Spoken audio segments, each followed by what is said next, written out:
Hi there, welcome to the National Bowling Academy. I'm Erik Vermilyea, and today I'm going to give you a quick tip involving your non-bowling arm, your balance arm if you will.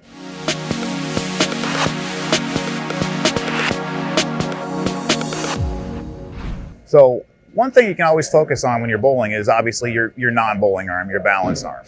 And one little tip I like to pass along is not so much even just the arm, but it's the actual position of your hand.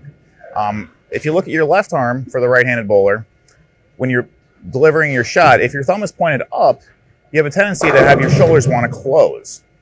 This can cause pull shots, inconsistency. So one thing you can think of is that non-bowling hand, keep the thumb pointed down. If your thumb is pointed down, it lets your shoulders stay open a little bit longer, lets the swing naturally flow, and you can finish through the shot. The balance arm should just be an extension of your shoulders throughout the bowling swing. It should pretty much match the angle of your shoulders. By having that thumb down, you'll allow your shoulders to stay open, aim at your target, and go ahead and let the shot finish through.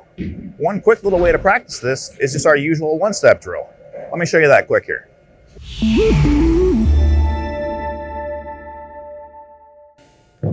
Get the left foot back from the right, ball by my side.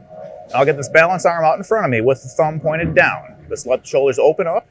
It'll let my swing, hopefully, flow nice and free and hit my target. So all I'm going to do is pick out my target on the lane.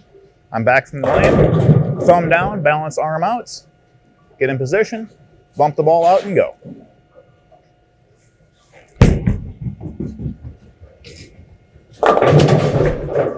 And there you go. Don't forget about the balance arm, your non-bowling arm. Make sure that thumb's pointed down. Make sure the balance arm is an extension of your shoulders, and you should knock down a few more pins.